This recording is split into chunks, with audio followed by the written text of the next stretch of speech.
Доброе пятничное утро всем, кто проснулся, и тем, кто еще, может быть, и не ложился. В эфире программа «Новый день». Меня зовут Катерина Винокурова. Желаю вам сегодня только отличного настроения, добрых и хороших новостей. 6-й день ноября на календаре. Сегодня в нашей программе мы будем говорить о налогах на имущество. В музейной рубрике познакомимся с картиной, посвященной легендарному снайперу Ивану Кульбертинову. Напомню также, что завтра, 7 ноября, состоится торжественное открытие скульптурной композиции знаменитому якутянину. Об этом мы более подробно поговорим с нашей гостьей по скайпу, главным архитектором Якутии Ириной Алексеевой. Также узнаем, что такое онлайн-встреча «Диалог на равных». И это еще не все. Оставайтесь на нашем канале и будете в курсе всех актуальных утренних полезных новостей. Ну а далее знакомимся с прогнозом погоды на день 6 ноября. По данным Якутского управления по гидрометеорологии и мониторингу окружающей среды, сегодня в центральных Улусах 6 часов утра температура воздуха составила минус 15, минус 21 градус. Днем ожидается до минус 11, минус 17. В Заречье минус 15, минус 26 утром, днем минус 12, минус 21. В южных Улусах минус 14, минус 22 утром, днем до минус 10 градусов. В Вилюйских Улусах минус 13, минус 22 утром, днем минус 14, минус 16. В Нижнеленских минус 20, минус 23 градуса утром, днем минус 18, минус 23. В западных Улусах минус 11, минус 19 утром, днем минус 8, минус 16. В Колымо-Индигирских Улусах минус 3, минус 21 утром, днем минус 4, минус 18. В Янских Улусах минус 26, минус 34 утром, днем минус 22, минус 32 градуса. В северо-западных минус 19, минус 16 утром, днем минус 10, минус 14. В 6 часов утра температура воздуха в городе Якутске составила минус 14 градусов, атмосферное давление 742 миллиметра ртутного столба, ветер северо-западный 3,8 метров в секунду. Днем в городе Якутске ожидается минус 14, минус 16 градусов. Ну а далее наш эфир продолжит свежий информационный блок. Оставайтесь с нами.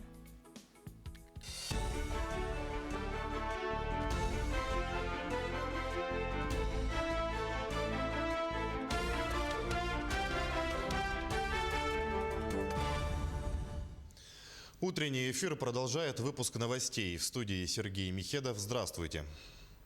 9 ноября в столице республики школьники приступают к учебе после длительных каникул. Учебный процесс будет организован в очной форме для всех классов с соблюдением мер, рекомендованных Роспотребнадзором. 9 и 11 классы обучаются только в очном формате. С 1 по 8 классы, а также 10 будут учиться в смешанной форме, то есть с применением дистанционных образовательных технологий. С целью разобщения потока учащихся будут организованы дополнительные входы в школу, а также расписание посещения столовой для начальных классов. Преподаватели старше 65 лет будут работать удаленно. Режим работы по урокам по образовательным учреждениям они сохраняются в режиме не менее 40 минут. При условии организации питания, например, школа может по своей модели предусмотреть и немножко отодвигать для того, чтобы разобщать детей. На полную обработку, дезинфекции и так далее они будут предусматриваться, но в неучебное время, между уроками и между сменами и по завершении обучения в школе. Вторая всероссийская стартап-экспедиция начала свою работу. В прошлом году она охватила все столицы регионов Дальнего Востока. В 2020-м мероприятия проходят онлайн, что позволяет привлечь большее количество участников. Главная цель – поиск и поддержка перспективных технологических проектов, направленных на решение задач крупных компаний. В частности, в этом году новыми решениями заинтересовались Индрайвер, Алроса ИТ и предприятие Северсталь. В конкурсном отборе приняло участие участие более 300 разработчиков, которые представили свои проекты. По результатам конкурса авторы лучших из них будут приглашены на собеседование и, возможно, станут частью той или иной крупной корпорации. Мы это рассматриваем как шансы, как возможности для компаний, инновационных компаний, стартапов, попробовать повзаимодействовать с крупными корпорациями, да, посмотреть, какие у них требования, как адаптировать они могут свои решения на крупные корпоративные компании. Потому что одно дело, когда вы работаете на открытом рынке, на B2C рынке, когда ваши клиенты в основном это розница, там, физические лица, да. Другое совсем дело, когда это крупные корпорации. Для развития 5G в России предложили новый диапазон. Научно-исследовательский институт радио до конца следующего года планирует провести испытания для определения возможности развертывания сетей пятого поколения в диапазоне 6 ГГц. Об этом рассказал замдиректора института Евгений Девяткин. Рассчитывают оценить основные показатели и характеристики сети, размеры зоны обслуживания, пропускную способность и временные задержки. В Минобороны готовы рассмотреть возможность проведения испытаний для запуска сетей 5G в этом диапазоне, но только после поступления конкретных предложений и запросов. Намской детской библиотеке присвоен статус модельной. В рамках национального проекта «Культура» библиотека прошла отборочный конкурс на получение субсидий. Из республиканского бюджета выделены 800 тысяч рублей, также порядка 50 тысяч из бюджета района. Накануне библиотеку торжественно открыли. Вся мебель сделана по индивидуальному заказу с учетом современных требований. Созданы современные комфортные условия для пользователей с зонами отдыха. Читальный зал теперь многофункциональный. Здесь могут проводиться мастер-классы, камерные мероприятия, библиотечные уроки, утренники. Преображение детской библиотеки станет сильным подспорьем для развития детского чтения. И каждый юный читатель, переступивший порог библиотеки, сможет с удовольствием окунуться в мир информации и творческого досуга. Детское чтение для нас всегда было приоритетным направлением в работе. И сегодня вот наши маленькие читатели придут уже, когда, как говорится, позволит ситуация, да, эпидемиологическая, они придут в абсолютно новую, вроде бы и знакомую, да, но уже обновленную среду. То есть для них это будет, конечно, очень большим сюрпризом, позитивным, я думаю. Конечно, мы будем стараться оправдывать надежды, которые возлагают на нас. И у нас есть свои очень большие, конечно, планы, которые мы будем воплощать. А проект «Игры ДГ» на национальной вещательной компании «Саха» вышел в финал 19-го всероссийского телевизионного конкурса «ТЭФИ Регион». Спортивная программа добралась до финала в номинации «Телевидение и жизнь. Специальный проект».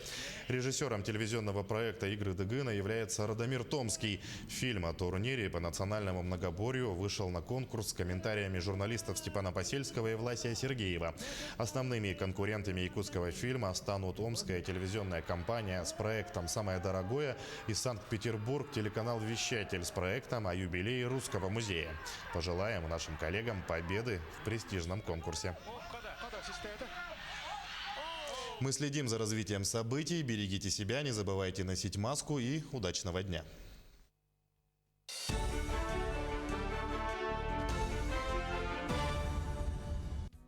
Спасибо коллегам, и мы продолжаем знакомить вас с интересными событиями.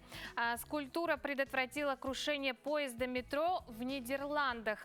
Поезд метро сошел с рельс и мог бы сорваться с 10-метровой высоты, но остановила его большая скульптура в виде хвоста кита. Инцидент назвали удивительным везением. Трагедии удалось избежать благодаря установленной художественной инсталляции. Состав остановился прямо на большой скульптуре хвоста кита на станции метро. К счастью, в результате ночного инцидента никто не пострадал. Машинисту поезда и пассажирам удалось самостоятельно покинуть вагон, не получив никаких травм. По словам местных властей, пока не ясно, что именно стало причиной аварии, но точно известно, что водитель не смог вовремя остановить состав и пересек шлагбаум. Теперь они думают над тем, как снять вагон, который оказался подвешенным на высоте 10 метров. Стоит отметить, что скульптура под названием Whale Tails, в переводе с английского «хвосты кита», была установлена в конце пути в 2002 году. Создатель инсталляции сказал, что он удивлен, что конструкция не сломалась под весом поезда. Камеры начнут штрафовать за непристегнутые ремни и смартфоны. Комплексы фото-видеофиксации будут искать нарушителей с помощью нейросетей и биг-дата. Так, в Москве скоро заработает 8 камер, которые будут фиксировать использование водителем телефона во время движения и непристегнутый ремень. Тестирование работы камер велось с февраля этого года, однако штрафы пока не выписывались. К штрафу будет прилагаться фотография, на которой, как подчеркнул Дептранс, будет отчетливо видно, что во время движения водитель не был пристегнут или использовал телефон. При этом на снимках лица будут размыты для защиты персональных данных. Доступ к оригиналу будет у сотрудников госавтоинспекции, если водитель решит обжаловать свой штраф.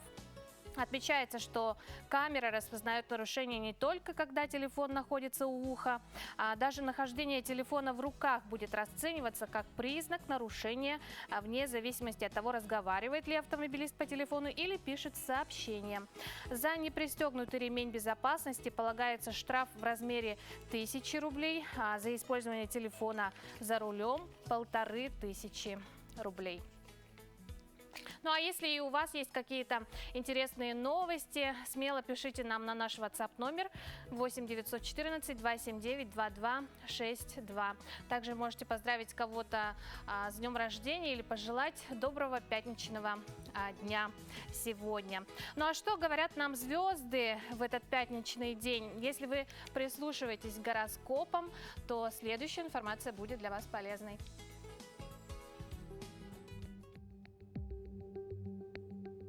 На данном этапе овны четко представляют свою цель и пути ее достижения, а силы и упорства у вас хватит, чтобы продвинуться к ней.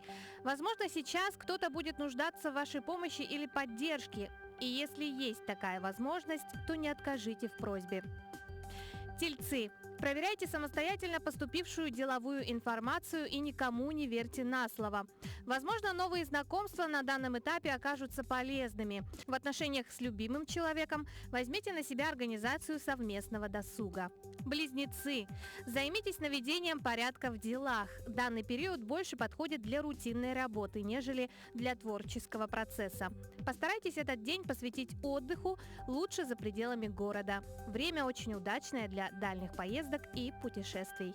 Раки. В данное время любые вопросы пытайтесь решить мирным путем. Вы можете убедить в своей правоте нужных людей, если хорошо подготовитесь к предстоящему разговору и сможете почувствовать, что за собеседник перед вами находится. Постарайтесь доставлять себе и своим близким больше приятных эмоций. Львам сегодня любую работу нужно выполнять не спеша.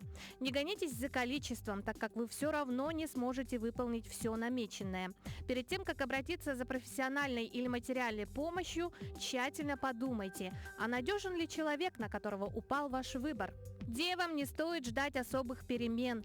День пролетит, и вы даже не успеете этого заметить. Сейчас лучше всего заняться составлением планов на будущее. Возможно, стоит попробовать себя в новом деле. Отношения с любимым человеком будут носить спокойный характер. Вы сможете расслабиться и слегка отдохнуть. Весы.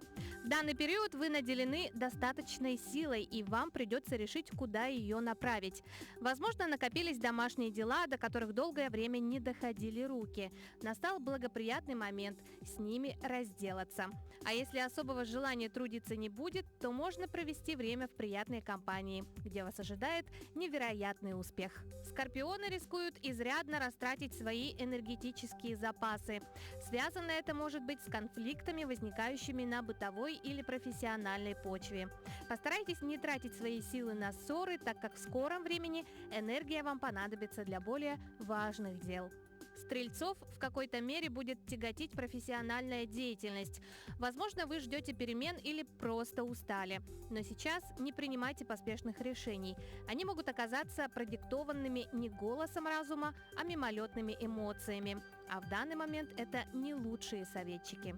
В профессиональной деятельности козерогов ждет стабильность, если вы не начнете хитрить. Любая, даже самая невинная ложь будет нарастать, как снежный ком. Поэтому не рискуйте понапрасну, если дорожите своей работой и положением в обществе. Постарайтесь больше времени проводить в компании тех людей, с которыми вам хорошо. У водолеев сейчас не самое удачное время для выяснения отношений с любимым человеком. Вы можете реагировать на складывающиеся обстоятельства более эмоционально, чем обычно, и способны в разгар конфликта наговорить много лишнего, о чем даже вскользь упоминать не стоит. Для новых знакомств данный день неподходящий. Рыбы. Данный период располагает к спокойной, размеренной работе. Никаких нервозных ситуаций возникнуть не должно. Больше времени проводите в офисе. Наступило время для реализации планов. Полезно заняться физическими упражнениями.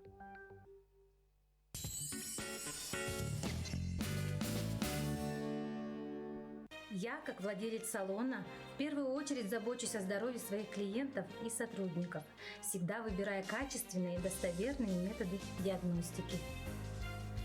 Именно поэтому такой важный анализ на COVID-19 я доверяю профессионалам своего дела Victory Clinic. Где купить качественную шубку по доступной цене? Конечно, на выставке продажи от кировской меховой компании «Королевская зима». Только отечественное производство. Огромный выбор, хорошие скидки. Ждем вас 2-3 ноября Нерюнги, ТЦ «Айгуль», 4-5 ноября Алдан, ТЦ «Практик». Горячая распродажа холодильников. В Техноторге цены тают. Так, например, холодильник 180 сантиметров за 19 900 рублей. Все в жизни определяет выбор. Следовать за воображением без оглядки на условности. Формировать круг общения чувствами, а не расчетом. Обращаться к миру на языке музыки и быть понятым. Любить оригинальные решения, видя в них ключ к уникальности. УТУН Плюс. Всегда больше, чем просто дом. Алроса, помимо налогов и дивидендов, ежегодно выделяет более 10 миллиардов рублей в социальную сферу Якутии. Это новые детские сады, школы, больницы, дворцы культуры, другие социальные объекты. Каждым добытым и реализованным алмазом Алроса вкладывает в детство и молодость, поддерживает пенсионеров. Успешная деятельность компании во благо всех якутян. Алроса. Якутская компания.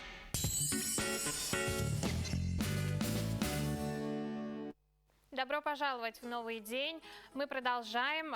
Ежегодно собственники должны платить налоги на имущество. Дома, дачи, квартиры, комнаты, транспортные средства, а также земельные участки. Рассчитаться россияне по ним должны традиционно до 1 декабря. Прямо сейчас с нами на прямой связи по скайпу начальник отдела работы с налогоплательщиками Лилия Егорова. Лилия, доброе утро. Слышно? Доброе утро. Слышно, да, Отлично. Доброе утро. Какие способы оплаты налогов на сегодня доступны? Как можно узнать о своей задолженности? Доброе утро. Так, на сегодня у нас в связи с эпидемиологической ситуацией также Федеральная налоговая служба предлагает оплачивать свои налоги через онлайн-сервисы. У нас основной онлайн-сервис «Как узнать свои начисления по налогам» — это личный кабинет налогоплательщика физического лица. Те, кто уже получили пароли, пользуются данным сервисом, знают свои начисления уже и оплачивают уже свои налоги. Да? А тем лицам, которые не подключены к сервису личный кабинет налогоплательщика физического лица, через орган почтовой связи мы отправили налоговые уведомления. Налоговые уведомления рассылаются уже с сентября месяца. И в полученных налоговых уведомлениях есть коды, через которые налогоплательщики через свои мобильные телефоны также могут онлайн оплатить налоги, не ходя в банки. Да? А для тех лиц, у которых нет доступа к личному кабинету, возможно, по каким-то условиям они не получили через орган почтовой связи налоговое уведомление, они могут, у них в основном у всех есть пароль сайта госуслуг. Поэтому они могут зайти на наш сайт налог.ру, раздел «Физические лица», личный кабинет налогоплательщика, и выбрать «Войти с помощью пароля ИСИА». В этом случае они войдут с помощью пароля сайта госуслуг, и также они полностью увидят свои начисления своих налогов и онлайн могут заплатить налоги. А для тех лиц, у которых нету даже пароля сайта госуслуг, на сайте налог.ру, то есть налогоплательщик выбирает наш сайт тоже, www.налог.ру, заходит в раздел «Уплата налогов и пошлин», и через этот раздел он может уплатить свои налоги. Да? Вообще у нас с прошлого года есть такое понятие, как единый налоговый платеж, то есть налогоплательщики, допустим, если одно физическое лицо уплачивает и налог на имущество, и транспортный налог, и земельный налог, они эти налоги могут оплатить одним платежным поручением.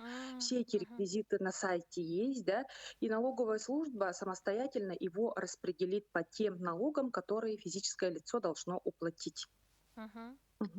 Лилия, а Да. на сегодня сколько размер ставки, сколько составляет? Изменился ли он в этом году? В этом году изменений нету. Коэффициент дефлятор по налогу на имущество немножко изменился, но он такой неощутимый. У нас ставка по земельному налогу, основная по земельным участкам под ИЖС 30% так и осталась. По налогу на 0,30, извините. По налогу на имущество 0,10, а по транспортным средствам у нас как было, у нас всегда рассчитывается до 100 лошадиных сил, там 8 рублей, от 100 до 150 13, и соразмерно увеличивается, и лошадиные силы у нас рассчитываются до 250 лошадиных сил и свыше. Эти все ставки также можно увидеть на сайте налог.ру, справочная информация, налоговые ставки и льготы. Часто задаваемый вопрос от наших телезрителей, что делать, если мне не пришло уведомление? Да, если налогоплательщику не пришло налоговое уведомление, мы сейчас как раз-таки консультируем, чтобы они оплатили налоги через единый налоговый платеж, через который я сказала, да, это все есть у нас на сайте www.налог.ру, могут оплатить примерно ту сумму, которую оплатили в прошлом году, так как у нас сумма не сильно так разнится, да, и, соответственно, потом могут это все сравнить. Еще знаете, на что хочу обратить внимание, да, многие думают, что на сайте госуслуг, если у них задолженность не отражена, то они не должны в этом году платить налоги, да. На сайте госуслуг, там прямо, если вчитаться, подробно написано, что отраженные задолженности, то есть там отражается задолженность прошлых лет. В этом году мы уплачиваем налог за 2019 год. Начисление налогов за 2019 год на сайте госуслуг появится только после 1 декабря. А с 1 декабря это последний день срока уплаты налога, со 2 декабря уже начнется начисление пени. Лилия, Да. спасибо вам огромное, что вышли с нами на прямой эфир этим утром. Спасибо вам за полезный разговор. Я думаю, за более подробной информацией телезрители могут обратиться на сайт Федеральной налоговой службы о льготах. И кто вообще освобожден от уплаты налогов, я думаю, можно ознакомиться там. А мы продолжаем. Пока коронавирус шагает по планете, мы сидим в режиме самоизоляции, и пока неизвестно, когда этот режим закончится, но не стоит это время тратить зря.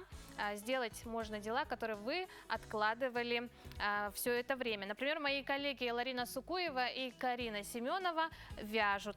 Актер Русского драматического театра Евгений Золотуев коллекционирует динозавров, а его коллега по цеху Елена Сулак фотографирует. Я люблю фотографировать и делаю это в любое свободное время, сходу заявляет мне Елена Сулак, актриса русского драмтеатра. Ей нравится останавливать мгновения жизни и оставлять их на памяти в виде фотографий. Ведь она уверена, что в каждом бумажном или электронном отпечатке есть кусочек времени, который навсегда останется в том виде, в котором вы его видели. И это просто удивительно. Самой моей маленькой модели был всего 1 день. Самому моему тяжелому малышу весил аж 7 килограмм. Он у меня не помещался ни в одну корзинку. Да, Елена в основном снимает новорожденных, и общаясь с ними через фотографию, она называет это занятие своей отдушиной, медитацией. Я могу много минут выкладывать пальчики новорожденному малышу, чтобы получился идеальный кадр. А потом актриса с наслаждением наблюдает за своими моделями в социальных сетях, как они растут, как меняются. Ну как все происходит? Елене звонит молодая мама, и с ней обговариваются детали, но порой инициативу проявляют и папы. У меня был такой интересный папа, который сам позвонил и все рассказал, что он хочет, какие цвета, какое, чтобы было ощущение от фотографии. Обычно озвучивают, в каком цвете они хотят видеть своего малыша. Очень многие любят, чтобы у детей были необычные шапочки в виде зверюшек и маленькими игрушками. И чтобы эта фотография была теплой, особенно для тех, чей малыш родился зимой, ведь таким образом родители хотят передать ему тепла. Елена готовит огромный чемодан реквизита. Внутри фоны, игрушки, одежда, одеяло, цветочки. Если это девочки, то там начинается полнейшее ми-ми-ми. Я вообще говорю, что я не фотограф, я какая-то нянька на самом деле. Сейчас, в период пандемии, Елена тоже не сидит на месте. Она готовит персональную фотовыставку «Чувство номер 9». Ее открытие состоится, как только театры вновь распахнут свои двери. С нетерпением ждем. Без этого. Доброе утро, мы продолжаем. 10 ноября состоится онлайн-встреча «Диалог на равных». «Диалог на равных» – это встреча успешных людей с молодежью. Своей историей успеха в этот раз поделится советник министра спорта России, заместитель председателя Совета Минспорта Роман Ольховский. Более подробно о данных онлайн-встречах мы сегодня поговорим с руководителем вектора развития спортивной молодежи, руководителя ВСКФ СФФУ Александром Черкашиным. Александр, доброе утро. Доброе утро, дорогие телезрители. Как настроение сегодня у вас? Отлично. Отлично. Встреча со спикером, да, это вот первое такое мероприятие будет, онлайн-встреча, или оно уже вот в который раз проводится? Это проект Федерального агентства по делам молодежи Российской Федерации. В прошлом году у нас было, но было как встреча именно с героями. Но как ситуация у нас поменялась, у нас перешли на дистанционный онлайн-формат, да? на Zoom перешли. И в этом году у нас первая встреча у нас была 29 октября. Это у нас член Общественной палаты Российской Федерации, начальник отдела Смоленского государственного физкультурной академии города Смоленск. Это Анастасия Владимировна Бышевская.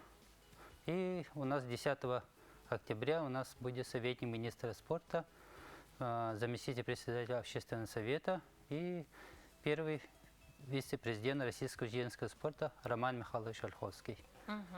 Ну а как подбираются спикеры? Кем они подбираются?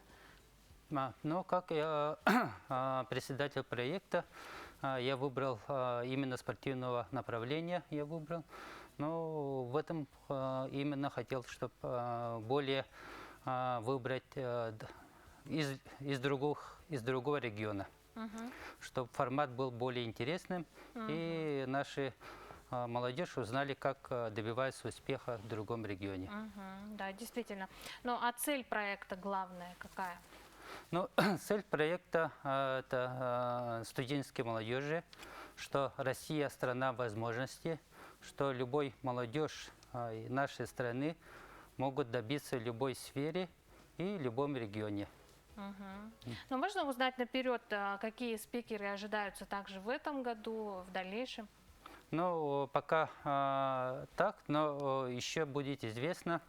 Но еще планируем из политиков, именно Государственной Думы, но это пока еще на данном этапе готовится. А встреча проходит в онлайн-формате на платформе Zoom, да? Да. Ага, если быть точными. Все те, кто присоединяется к данной беседе, встрече, могут ли как-то задавать вопросы свои, или это как слушание? Нет, слушатели смогут задавать любые вопросы спикеру, которые по данной теме. Ну, например, у нас по спорту может задать любые вопросы, и участие могут принять любые, все желающие. Александр, ну у вас есть возможность пригласить, пожалуйста. Могу всех 10 октября 17:00 на сайте Министерства молодежи будет указано, и по разным мессенджерам будет информация. Спасибо. Спасибо, Александр. Удачи вам, успехов. Будем ждать хороших новостей по результатам уже онлайн-встречи. Взаимно. Спасибо. Спасибо. А далее у нас небольшая рекламная пауза. Оставайтесь с нами.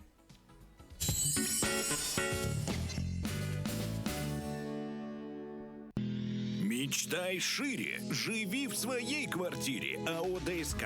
Доступные квартиры по разумной цене. 33 13 28.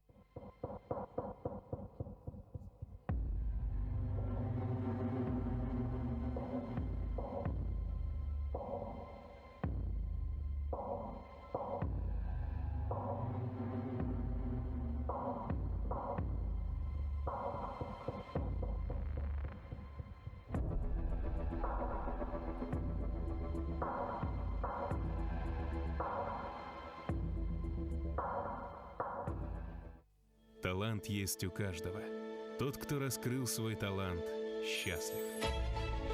Ведь он делает окружающий мир лучше. Неважно, чем он занимается. Важно, что он на своем месте и вкладывает в свое дело частичку своей души, творчества и любви. Твой талант тоже ценен. Узнавай свои способности, развивай свои таланты, уверенно шагай в будущее. Розыгрыш 100 тысяч рублей от Аргыс Кредит. Копите деньги на мечту или возьмите деньги на срочные нужды и станьте участником розыгрыша. Купон участника выдается за пополнение или займ за каждые 30 тысяч рублей. Главный приз – 100 тысяч рублей. Подробности по телефону 32 52 00. Осенний ценопад в магазине медтехники «Инфратерм» на бесконтактные термометры, дозаторы, рециркуляторы, а также в наличии трехслойные маски по 4 рубля. «Инфратерм». Петровские ряды. 8 800 250 3901. Звонок бесплатный.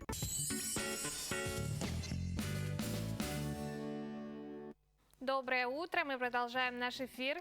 6 ноября, пятница на календаре. Всем, кто сейчас собирается выходить на улицу, напомню, сегодня днем в городе Якутске ожидается минус 14, минус 16 градусов. Впереди у нас небольшой блок новостей, после которого с нами на прямой связи по скайпу выйдет главный архитектор нашей Якутии Ирина Алексеева. Так что можете, в принципе, готовить свои вопросы и отправлять их на WhatsApp. Ну а сейчас новости.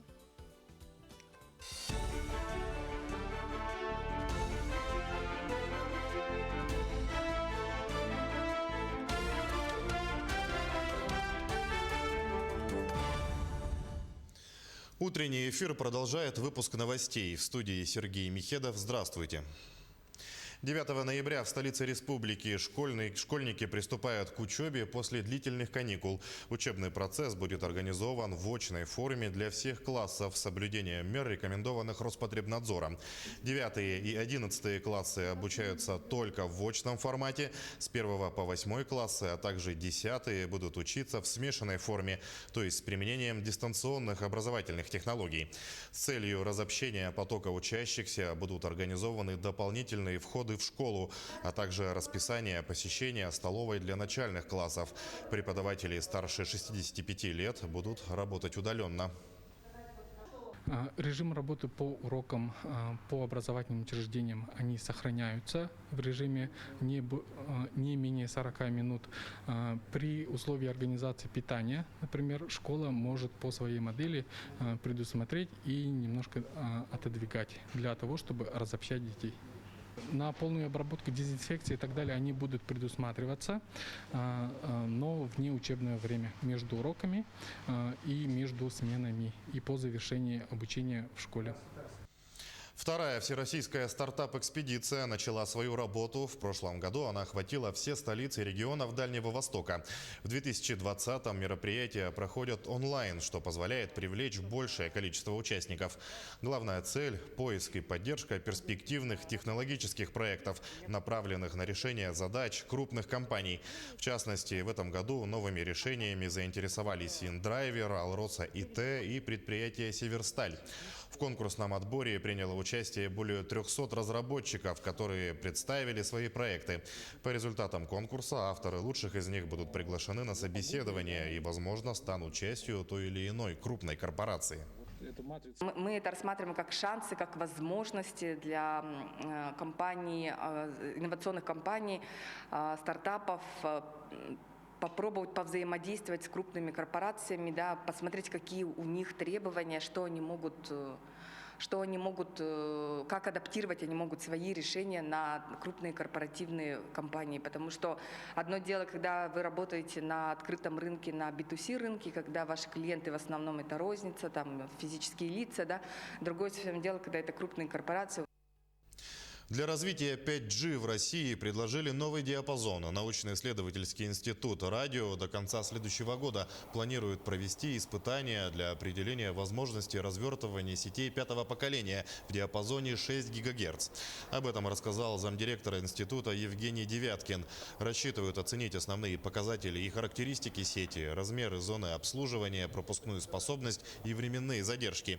В Минобороны готовы рассмотреть возможность проведения испытаний для запуска сетей 5G в этом диапазоне, но только после поступления конкретных предложений и запросов. Намской детской библиотеке присвоен статус модельной. В рамках национального проекта «Культура» библиотека прошла отборочный конкурс на получение субсидий.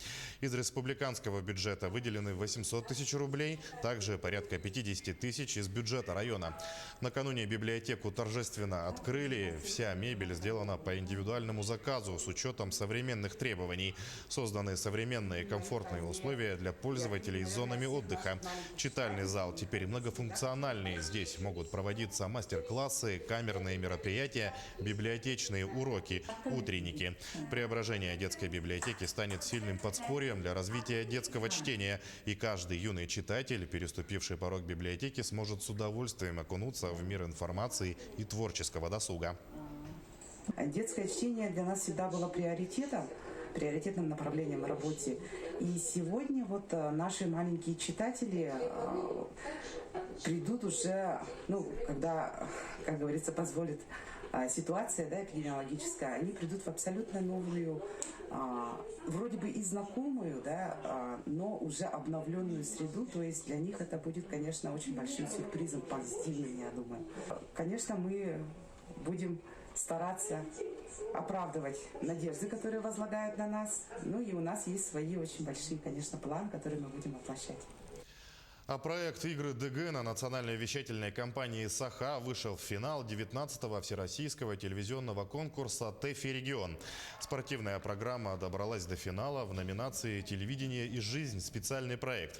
Режиссером телевизионного проекта «Игры ДГ» является Радомир Томский. Фильм о турнире по национальному многоборью вышел на конкурс с комментариями журналистов Степана Посельского и Власия Сергеева. Основными конкурентами якутского фильма станут омская телевизионная компания с проектом «Самое дорогое» и Санкт-Петербург телеканал «Вещатель» с проектом о юбилее Русского музея. Пожелаем нашим коллегам победы в престижном конкурсе. Мы следим за развитием событий. Берегите себя, не забывайте носить маску и удачного дня.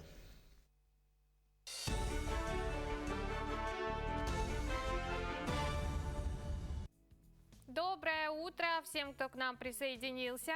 Открытие скульптурной композиции легендарному герою Великой Отечественной войны, выдающемуся представителю эвенкийского народа Ивану Кульбертинову на территории Парка Победы в Якутске состоится завтра, 7 ноября. И прямо сейчас с нами на связи Ирина Дмитриевна Алексеева, руководитель управления архитектуры и градостроительства нашей республики. Ирина Дмитриевна, доброе утро. Доброе утро.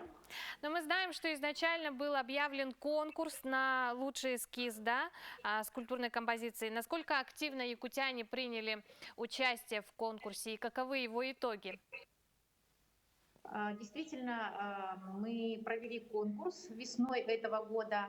25 мая мы подвели итоги творческого конкурса, и инициаторами этого конкурса стали представители Алёпминского улуса, сын Ивана Николаевича Кульбертинова. И они давно уже собрались в такое сообщество, которые много лет поднимали вопрос как раз установки памятника великому сыну якутского народа. И когда эту инициативу мы поддержали, в конкурсе специально были разработаны положения, которые, проработали сами инициаторы. То есть мы выступили, управление архитектуры, только организаторами. В состав жюри входили сами представители инициаторов, конечно же, в первую очередь, и представители профессиональных сообществ, это и главный архитектор города Якутска, и представители Национального художественного музея, художественного сообщества, например, Иванова-Унарова Зинаида Ивановна, профессор, заслуженный деятель искусств.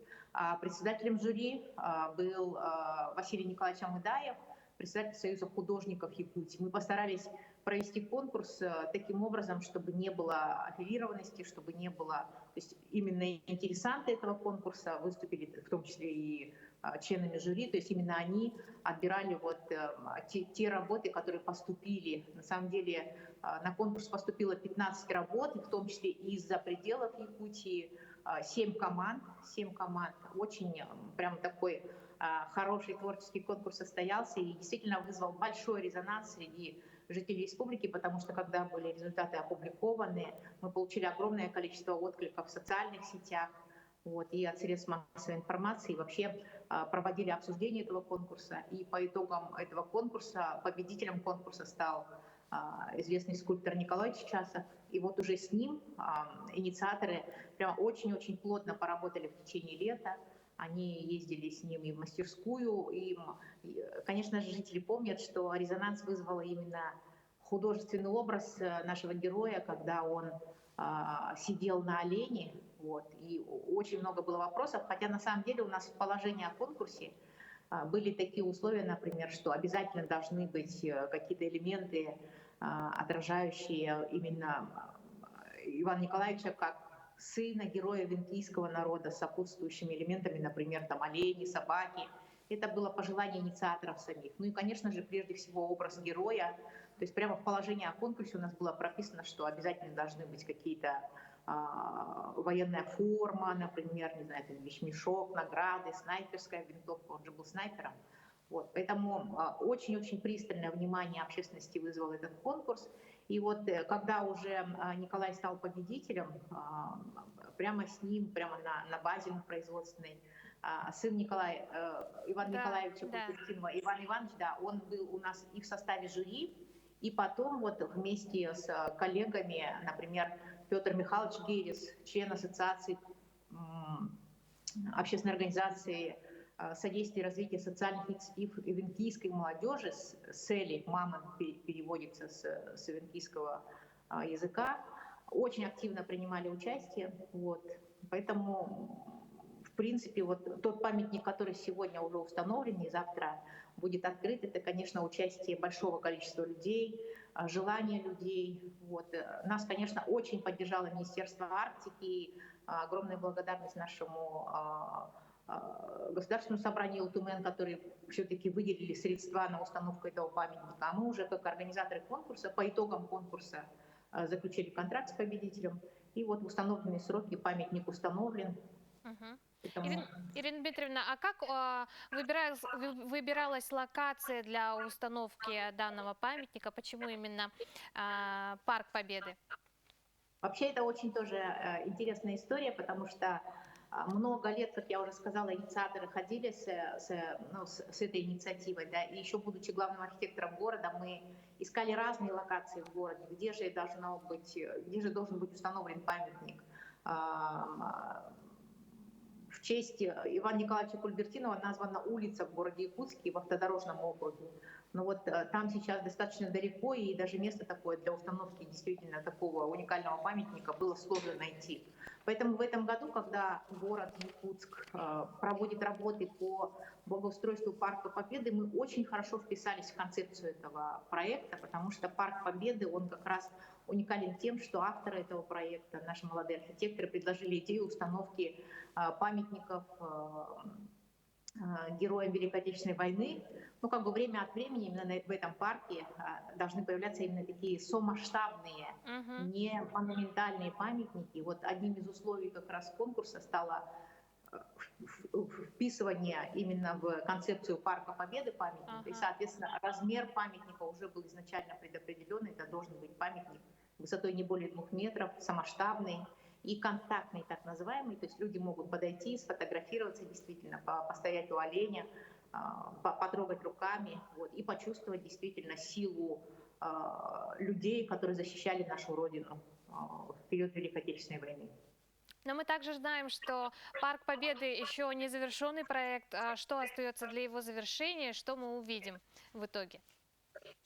Но парком активно занимается окружная администрация. Наш коллега Семен Афанасьевич Сергеев, главный архитектор города, курирует этот проект. И совместно с коллегами они в этом году реализовали первый этап Парка Победы, установили стеллу тоже уникального художественного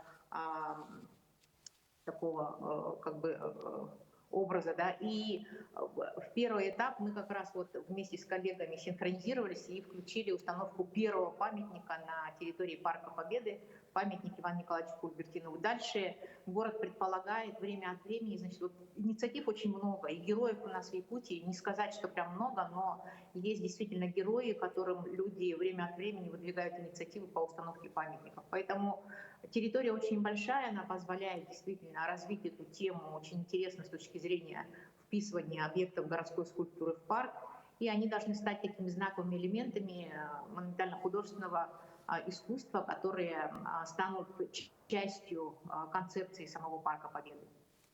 Ирина Дмитриевна, спасибо вам за столь интересную утреннюю беседу. Отличного вам дня сегодня. Увидимся с вами завтра на открытии памятника. Спасибо. А мы продолжаем тему легендарного снайпера Кульбертинова. Свой боевой счет в роли снайпера он открыл 27 февраля 1943 года под Старой Руссой. За время боев на фронтах Отечественной войны Иван Николаевич уничтожил 487 немецких солдат и офицеров. Об этом расскажет картина Федота Макарова. Добрым зимним утром! Сегодня мы вам расскажем картину Федота Гавриловича Макарова «Снайпер Пюмпе». Эта картина посвящена величайшему снайперу Великой Отечественной войны Ивану Николаевичу Кульбертинову. Иван Николаевич Кульбертинов боевой счет в роли снайпера открыл 27 февраля 1943 года под Старой Руссой. За время боев на фронтах он убил 487 немецких солдат. Ровесник Октябрьской революции. Вскоре после рождения Ивана отец умер.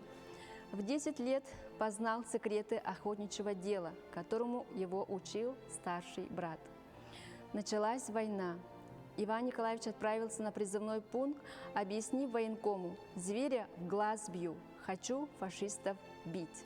Познакомившись с личным делом Кульбертинова, оценив то, что он из Сибири за ловкость и смекалку, назначили в отделение разведчиков. Он сутками просиживал в каком-нибудь укрытии, не имея возможности ни поесть, ни попить. Переносить все это ему помогало то, что с детства он привык бродить по тайге, выслеживать зверя.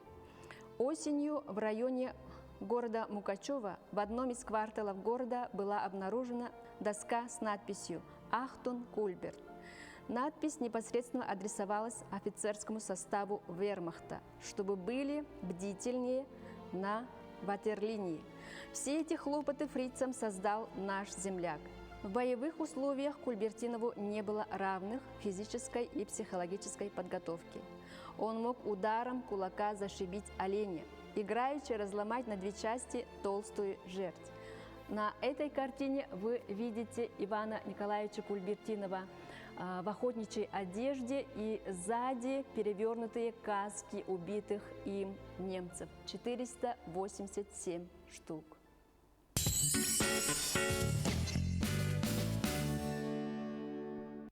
Благотворительная акция «Подари детям будущее» объявляет сбор средств в помощь Саше Живкович, 2003 года рождения, на специализированное лечение в детской клинике «Шнайдер», город Петах-Тиква, Израиль. Сейчас семье необходимо внести депозит на лечение. Диагноз – саркома Юинга мягких тканей средней трети левого бедра. Чтобы помочь Саше, вам достаточно отправить сообщение на короткий номер 34 34 или 3443 со словом «Якутия», пробел и сумма пожертвования. Поможем Саше вместе.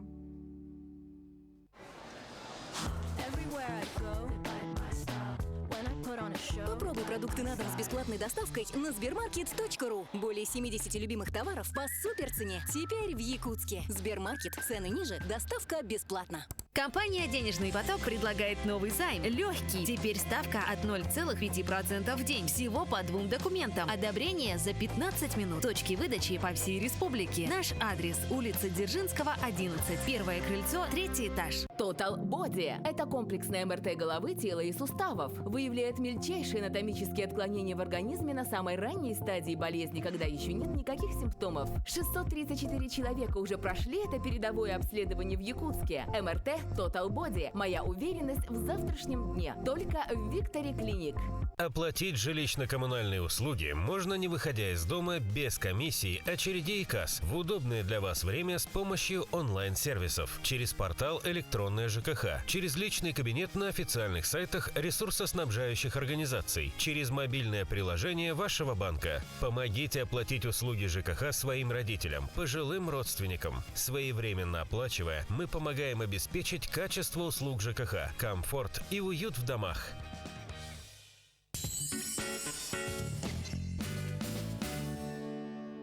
Доброе утро, мы продолжаем наш эфир. Вот уже 90 лет волны якутского радио объединяют всю нашу республику. А в честь юбилейного года мы продолжаем знакомить вас чуть ближе с нашими коллегами. А сегодня героем сюжета стал известный своим голосом в каждом уголке Якутии Юрий Сергеев. Ну что ж, уважаемые радиослушатели, работают телефоны прямого эфира 32. 34 года у микрофона. 34 года на пульсе всех главных событий республики. Бархатный голос Юрия Сергеева, обладающего удивительной магией затрагивать все скрытые уголки человеческой души, сегодня узнает каждый. А ведь судьбу его решил случай. На углу кинотеатра «Центральный» стоял газетный киоск. И там я купил программу телерадиопрограмм, и там, значит, прочитал объявление о том, что проводится конкурс дикторов на русском языке, мужской голос. Вот. И я пришел сюда, вот, в гостелерадио. Тогда я работал в агропроме. Вот. Сейчас в Министерстве сельского хозяйства, в общем отделе работал. И через неделю, буквально полтора, мне позвонили вот, с радиокомитета. Помню, тогда было очень жарко, душно, много было пожаров, дым такой стоял в городе Якутске, как обычно у нас летом бывает. Ну, я приступил к работе. И вот уже практически 34 года, на будущий год 35 лет будет, как я работаю вот, в НВК «Саха». Сменяются времена, развивается техника, но остается неизменным одно. Ежедневно, ежечасно творческий коллектив находится в поиске интересных идей и материалов для своих слушателей. Юрий Николаевич сегодня является редактором и ведущим информационно-политических программ. Ежедневные прямые эфиры – это будни радиожурналиста. Действительно, в то время было Техника была не очень такая, скажем, да, по тем меркам современная, но тем не менее эти пленки, эти монтажи, стоя на ногах, часами мы стояли, да, работали, эти наши репортеры, вот, ну, много были в командировках, приезжали сюда и буквально оперативно делали эти репортажи. Сегодня у нас уже такие миниатюрные диктофоны, магнитофоны уже мы. И наш монтаж мы уже проводим у себя в кабинете, никуда не обращаясь к техникам, а сами вот на компьютере, у нас там.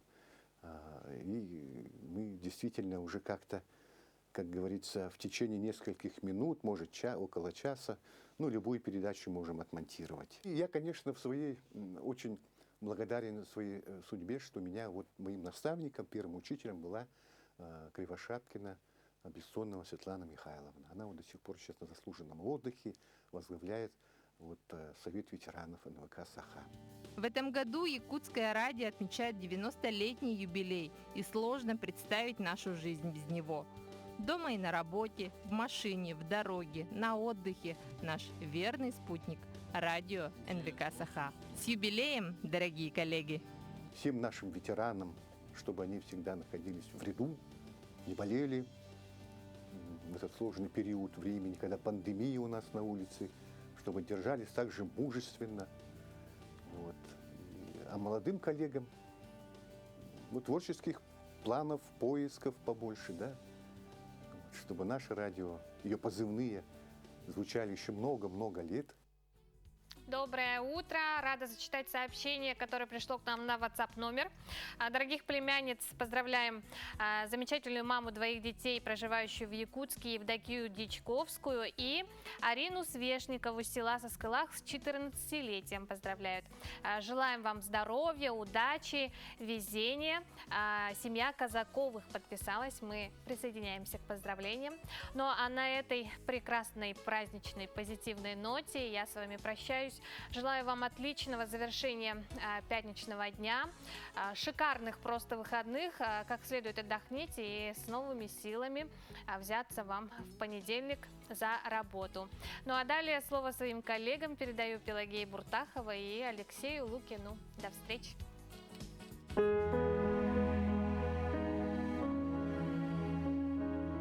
Якутия – это территория великого и непостижимого пространства.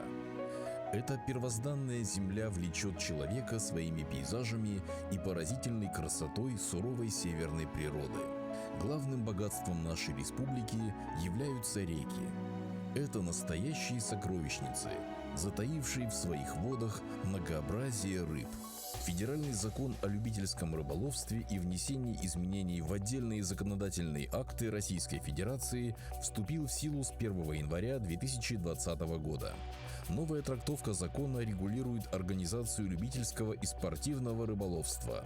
Суть закона состоит в том, что рыболовство осуществляется на водных объектах общего пользования гражданами Российской Федерации свободно и бесплатно. На территории Республики Саха-Якутия суточная норма вылова регламентируется правилами рыболовства для Восточно-Сибирского рыбохозяйственного бассейна. На территории республики для каждой группы районов установлена своя суточная норма. Также с 1 января 2020 года в силу вступили правила учета рыболовных сетей и их обязательной поштучной маркировки, которые осуществляют территориальные органы Федерального агентства по рыболовству. Учету подлежат все сетные орудия, используемые для любительского рыболовства в районах Севера, Сибири и Дальнего Востока. Запрещается добыча водных биоресурсов с применением сетных орудий добычи в водных объектах рыбохозяйственного значения, за исключением добычи